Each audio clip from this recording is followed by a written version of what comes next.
Please notice that I do not have any parentheses. It means that only 4 is raised to power -2. Okay, so I'm going to copy down negative. And anytime I want to convert negative exponent to positive, I simply find the reciprocal of this number and change the negative sign next to the exponent to positive. So I'm 4 to the second power times 16.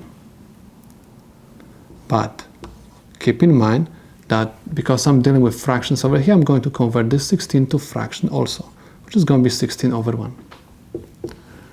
Now, let's copy negative 1 over, and I have 4 to the second power is 16 times 16 over 1. Anytime we multiply fractions, we're supposed to reduce, if this is possible, any numerator with any denominator. I have 16 and 16. These two numbers can be divided by 16. That's why I'm going to have negative 1 over 1 times 1 over 1, and it's equal negative 1 over 1, which is equal negative 1. This is the solution to my problem. Okay? Next, we have 1 over negative 5 to power negative 3. Okay?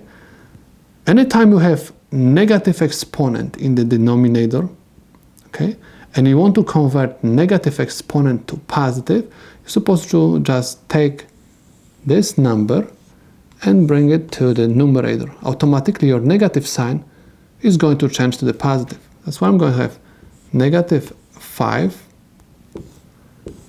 to the third power. Of course I have 1. And if you took anything from the denominator and basically you say nothing left, there's always 1 left. You cannot say nothing left, 1 left, okay? So I'm going to have 1 times anything is just, in this case, minus 5 to the third power over 1. Minus 5 to the third power is equal minus 125 over 1 equals negative divided by positive is negative. 125 divided by 1 is 125. Okay, let me remind you, minus 5 to the third power is minus 5 times minus 5 times minus 5. Negative times negative is positive, times negative is negative. 5 times 5 is 25, times 5 is 125. In other words, anytime you are going to have negative number raised to the odd power, your answer is going to be always negative. So this is the solution to this problem. Let's take a look at the third example.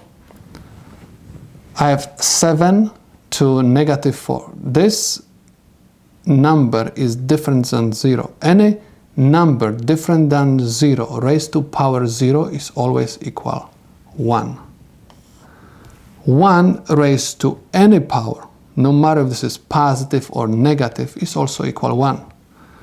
1 divided by 1 is 1. This is the solution to this problem.